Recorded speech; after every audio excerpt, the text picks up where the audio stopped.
Bienvenidos a Encontrado, tu dosis semanal de opinión y debate. ¿Qué tal, amigos? Sean todos bienvenidos una vez más a este podcast Encontrados. Tiempo sin conectar, pero está bien. Hoy tenemos un invitado bastante especial, ¿no? Estamos con el doctor Giuseppe Balbi. Para quien no lo conozca, el doctor Giuseppe, voy a leer aquí su currículum. Es abogado, profesor universitario de pre y posgrado, académico, investigador especialista en Derecho Penal, magíster en Derecho y Relaciones Internacionales, mención Terrorismo y Corrupción. Doctor en Gestión para la Creación Intelectual, autor de múltiples trabajos sobre Derecho Penal, Corrupción y Políticas Públicas, con una larga trayectoria en la administración pública, destacando los cargos ocupados en la UCB, PDVSA Gas, Ministerio Público, Convenio Rusia, Venezuela, Contraloría del Estado de Arcuy, Z, siendo su último cargo el de Procurador General del Estado de Aragua, miembro de la Dirección Regional de la Unidad Popular Venezuela, UPV. Bienvenido, Giuseppe, y como siempre, Juan de Lima y Alberto Sonares. Gracias. Bienvenido, Giuseppe, doctor Giuseppe, a Encontrados. Bueno, queremos hablar acerca de este asedio militar que tiene Venezuela por parte del gobierno de los Estados Unidos, pero enfocado en vista de toda la trayectoria que tiene usted como procurador del Estado de Aragua, ex procurador, y también toda la trayectoria académica en el ámbito jurídico. Quisiéramos saber, en relación a la intervención que hiciera el embajador ante la ONU, Samuel Moncada, con respecto a la activación de lo que es el artículo 2.04 en la ONU, alegando agresión. Al mismo tiempo, el Congreso de Estados Unidos investiga los videos de remate a náufragos, es decir, las ejecuciones extrajudiciales. ¿Cómo se defiende Venezuela jurídicamente y qué tan efectivo es esa defensa en este contexto de asedio? Ante todo, bueno, muchas gracias por la invitación, Alberto, Cristóbal, en este prestigioso espacio. Sí, retomando un tema que ha sido de mucha controversia, ¿no? Y de mucha... del día a día se ha mantenido en lo que tiene que ver con las conversaciones que han surgido de carácter internacional, donde se ha visto involucrado Venezuela. Venezuela, que su bandera siempre ha sido un país de paz, un país de no agresión, un país de no a la guerra, pero bueno, algunos insisten en querernos mantenernos o querernos involucrar en ese guión. Si nosotros tenemos tener nada que ver, tenemos que hablar un poquito de la historia antes de entrar en lo que nos contaba y Alberto, o nos preguntaba y Alberto, que es la historia de lo que ha mantenido Venezuela, de esa cantidad de laboratorios que ha tenido durante 25 años desde que llega el comandante Hugo Rafael Chávez Frías al poder, de golpe de Estado, de intento de sabotaje, de intento de desestabilización a nuestra patria, y de muchos intentos más.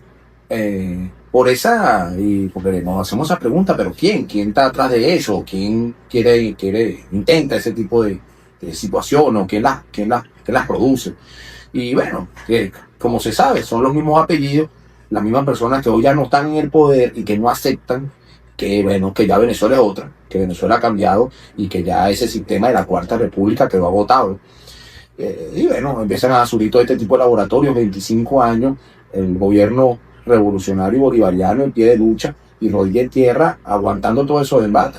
Hay muchas veces, yo decía en un programa de radio que estaba estos días, 96.1 FM, que han subestimado, ¿no?, al gobierno bolivariano, leyendo que con todas esas artimañas y todo lo que ha venido ocurriendo desde el año 2002, desde el golpe de Estado que se le inventó el presidente Hugo Rafael Chávez Frías por la derecha venezolana, y donde, bueno, fue un hito histórico, una fragmentación del orden constitucional en aquel momento, y que conllevó después al regreso del presidente Hugo Rafael Chávez Frías, retomando el orden constitucional, y Venezuela, queriendo seguir en el desarrollo, en la paz, en el buen camino, que es lo que quieren los venezolanos.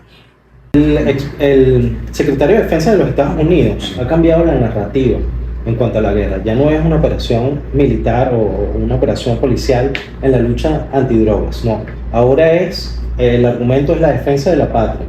Eso es para llevarlo quizás más allá y justificar una agresión militar en contra de Venezuela en territorio venezolano, como ya lo ha dicho el presidente Donald Trump, que ahora va a atacar por tierra. Este impulso bipartidista que incluso se está dando en Estados Unidos, ¿cómo lo ves? Hay una fragmentación a lo interno, se está creando una corriente en defensa de Venezuela o que denuncie las ejecuciones extrajudiciales en el Mar Caribe? Sí, antes de responderte esa pregunta quería contestarte la primera pregunta con que iniciamos, que era la intervención donde el canciller y nuestro delegado en la ONU, Samuel Moncada, de la Organización de Naciones Unidas, ha establecido la agresión que se le ha venido realizando al pueblo venezolano hoy en día, con lo que es la amenaza de la beligerancia o de las Fuerzas Armadas por parte del gobierno de los Estados Unidos con este desarrollo militar que ha venido realizando en el Caribe, con lo que tiene que ver con una supuesta guerra al narcotráfico que no hemos visto, narcotráfico que todavía no hemos visto por ningún lado. Simplemente lo que hemos visto son algunas personas, a los efectos, hasta mientras no se muestren las pruebas, que no lo ha hecho el gobierno de los Estados Unidos, lanchas, o lo que vemos son videos donde se identifica un objetivo militar como una lancha que viene, una lancha que se encuentra hasta parada, una se encontraba con los motores arriba, igualmente vino y lo tiraron como objetivo militar y así tal cual lo destruyeron. Entonces, ¿pero dónde están las pruebas? Es verdad, la droga, lo decían estos días el canciller, lo decían estos días nuestro delegado en la Organización de Naciones Unidas, pero que nosotros sabemos que son ellos, son narcotráfico, es contrabando, son personas que están llevando algunos, no sabemos. Doctor Giuseppe, usted que ha tenido más, digamos, contacto, ha estado más sumergido en la dinámica del Estado, ¿el Estado ha hecho algún esfuerzo para contactar a las familias que se han visto involucradas en estos ataques? Sí. Como para derrotar esa narrativa que se está dando acerca de que todos los que salieron en alta mar y fueron bombardeados, bueno, eran traficantes de drogas. Sí, en estos días se formó una comisión en la Asamblea Nacional, presidida por su presidente, el diputado Jorge Rodríguez, donde se atendieron a la familia, porque por una instrucción, una orden que dio nuestro presidente constitucional, el presidente Nicolás Maduro Moro, donde se atendieron a las familias que se veían involucradas, o lancheros que estaban involucrados en alguna situación de ese tipo, y se ha ido realizando las investigaciones pertinentes y revisando cada uno de esos casos a los efectos de poder llegar a la verdad y atender a esas familias que han sido vulneradas en sus derechos, ¿no? Por parte de un gobierno extranjero que no ha demostrado así por qué sucedieron esos hechos.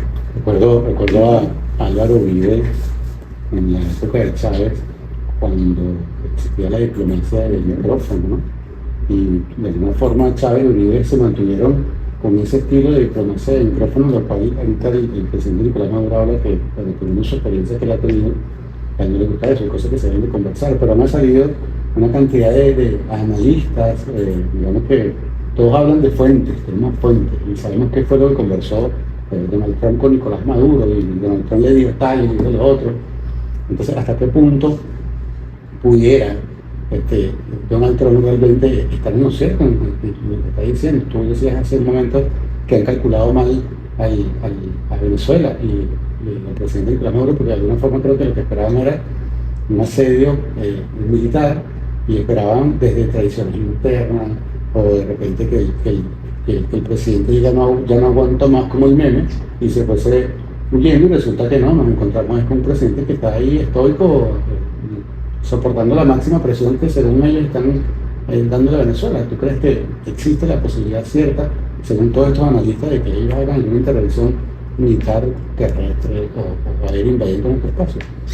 Sí, por los momentos una intervención militar no está dada, porque esa intervención militar no solo porque Donald Trump lo quiera o no lo quiera, sino que hay unos pasos de orden jurídico a través del Congreso de los Estados Unidos donde deben darse ciertos requisitos para que pueda haber una agresión militar. Por los momentos no está dada, porque mientras el Congreso de los Estados Unidos no apruebe una intervención militar, bueno, en el caso del Estado que nos corresponde a nosotros, el Estado venezolano, pero mientras ellos su constitución, sus órdenes jurídicos establece que ellos para atacar algún Estado debe aprobarlo el Congreso con la mayoría absoluta, los efectos de poder aprobar no solo eso. Recuerda que una guerra no solo conlleva lo que es ese ataque, sino eso conlleva una logística, eso conlleva una aprobación del presupuesto, y eso conlleva allí algunas aprobaciones de orden legislativo a los efectos de que el pueblo conozca, el pueblo de Estados Unidos conozca y pueda lo que es aplicar o atacar hacia cualquier Estado que ellos crean correspondiente, en este caso el Estado venezolano. Bueno, yo una vez me vi un documental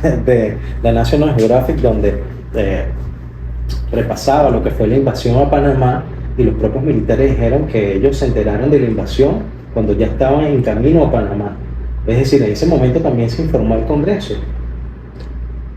Bueno, lo que pasa es que allí lo que ocurrió, o lo que recordamos, años atrás que ocurrió con el presidente Noriega, no sé, creo que es ese caso allí a lo que nos estamos refiriendo la tarde de hoy,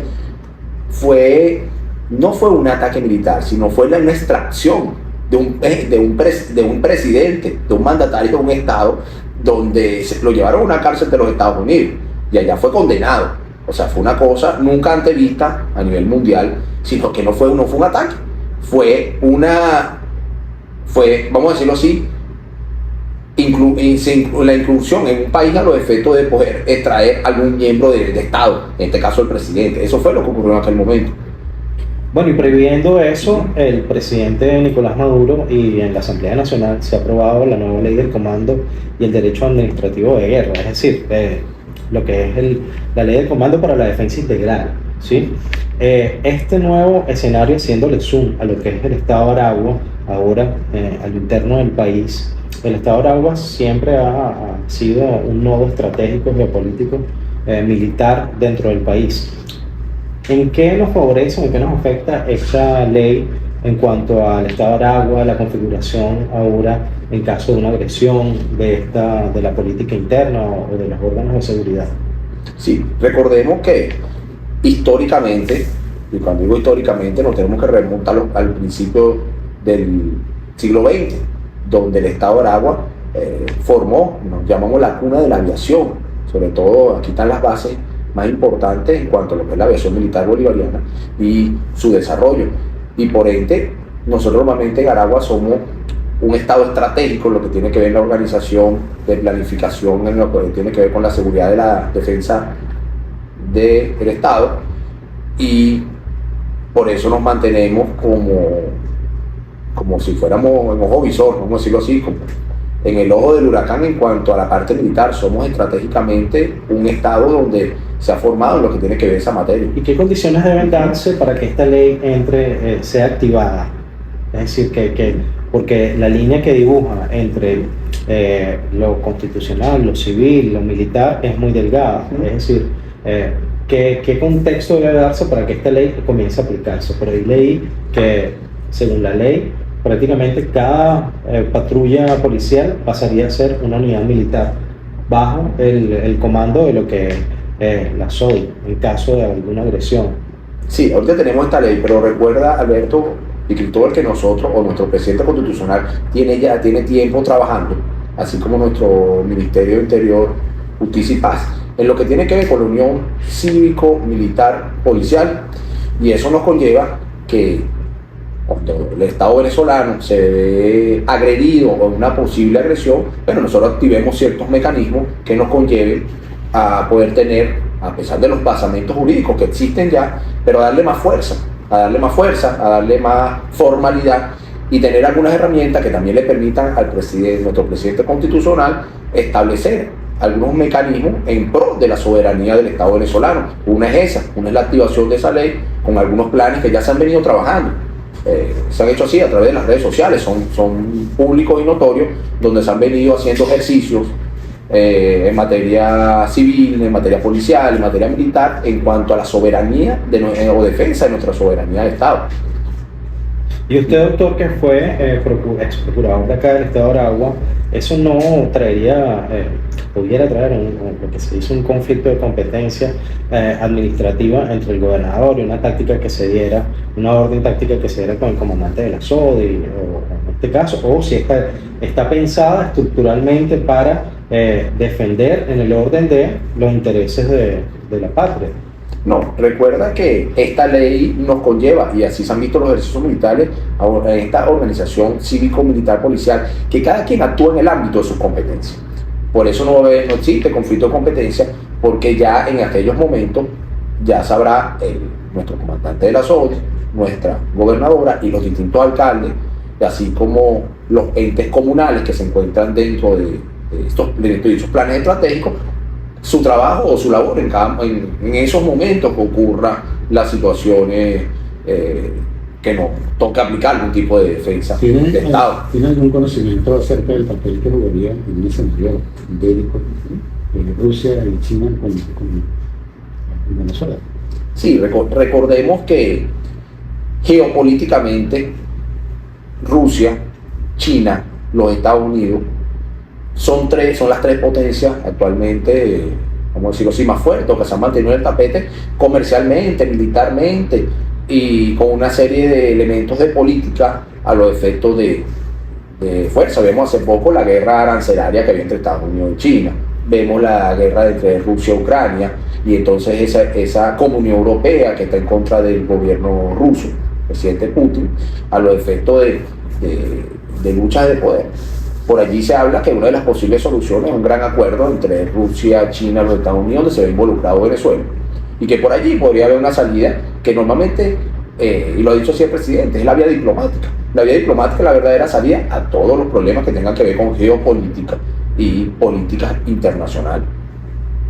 Si tuvieras que definir la situación actual de Venezuela en términos técnicos para nuestra audiencia, para que nuestra audiencia entienda dónde estamos parados hoy en cuanto al conflicto.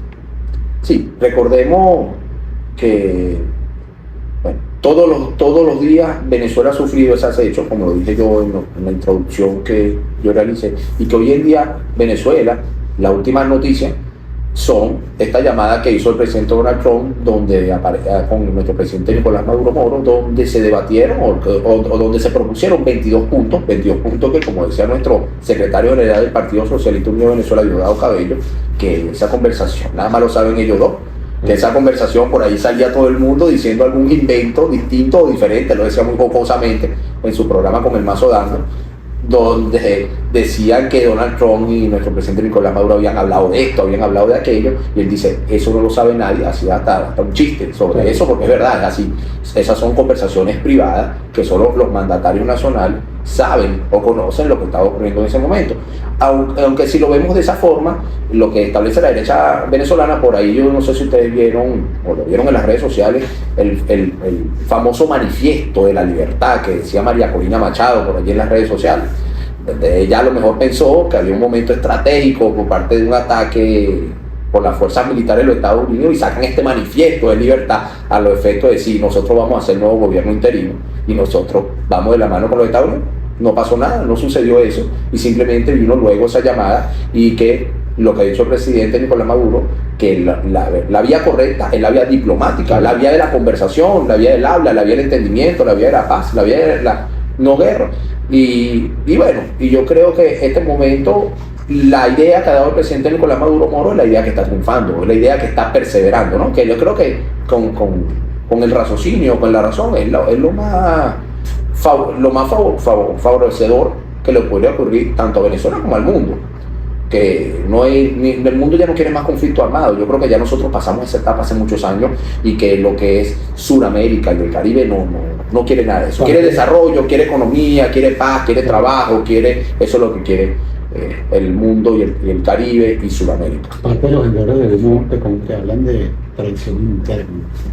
¿Crees que está planteado un tema de traición interna en las personas? No. No está.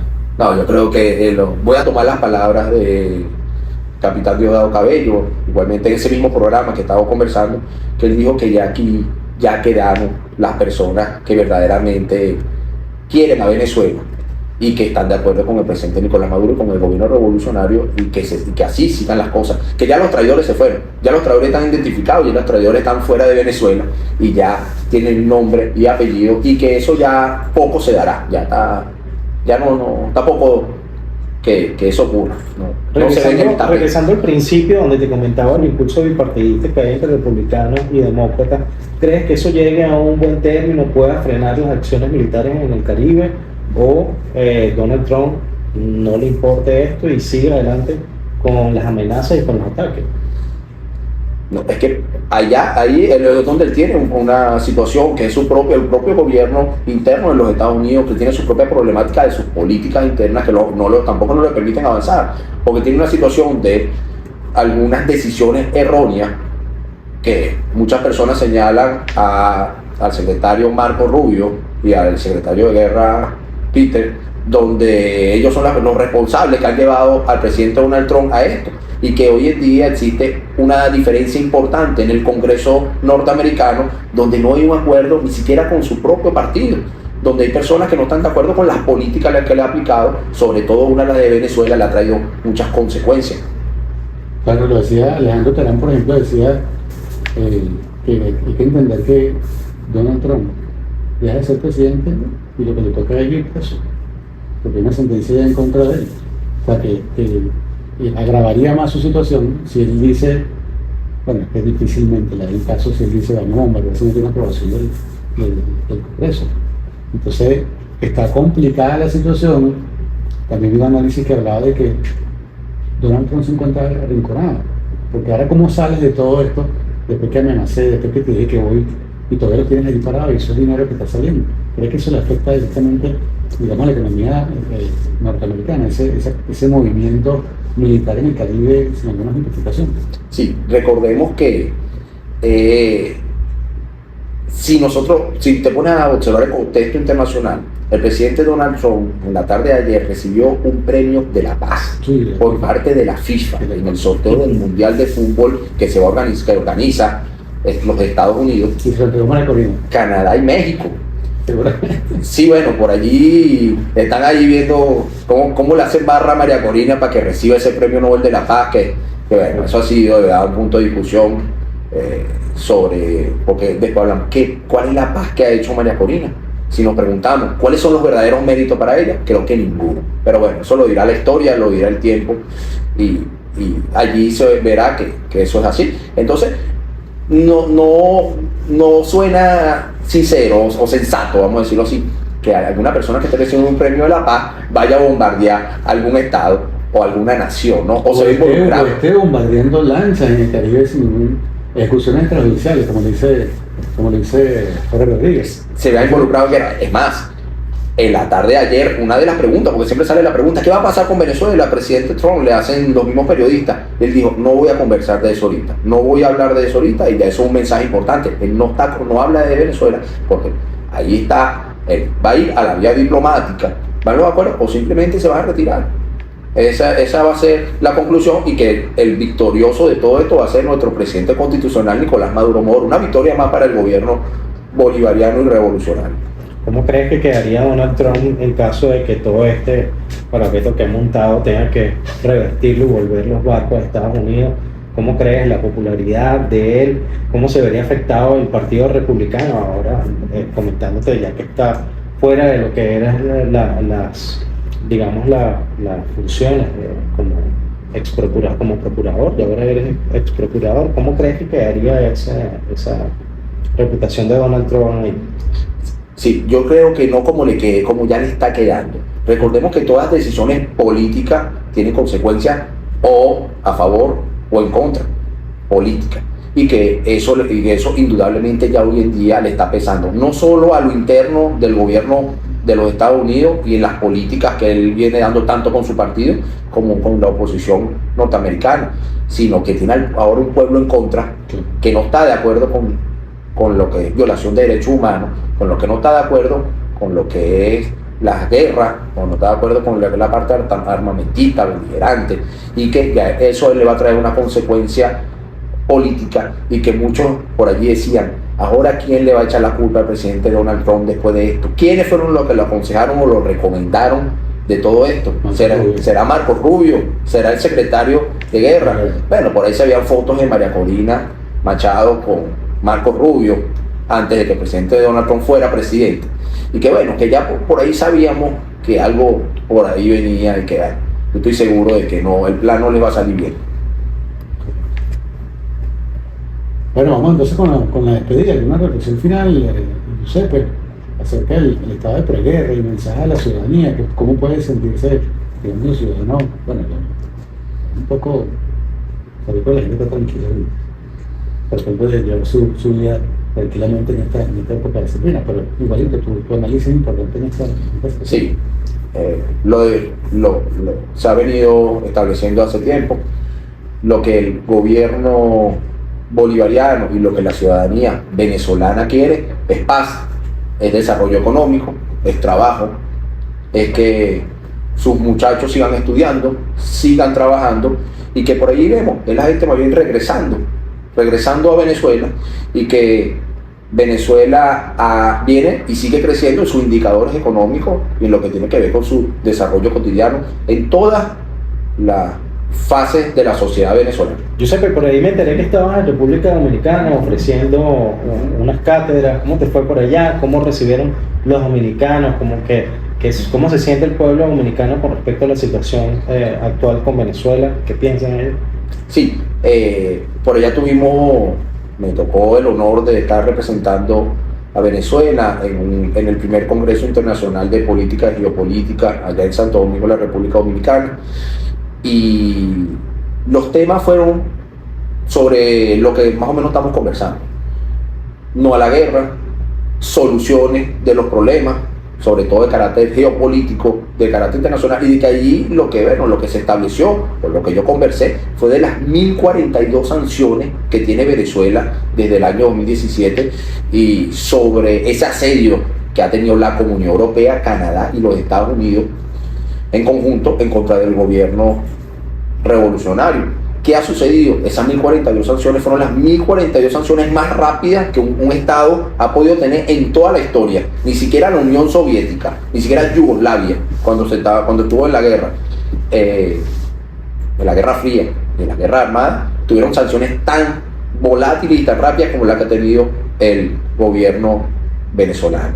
Asimismo, ese fue el mensaje que yo llevé a aquel momento. El mensaje del verdadero orden jurídico. Recordemos por allí que ningún Estado puede imponer sanciones a ningún Estado, porque el derecho internacional establece que los Estados son iguales, ninguno está por encima de otro, no existe un orden jerárquico, un orden superior de uno sobre el otro, y que debemos respetar lo que dice el capítulo 7 de la Carta de Organización de Naciones Unidas, sobre que el único que puede imponer sanciones cuando exista agresión o una amenaza inminente es el Consejo de Seguridad de Naciones Unidas.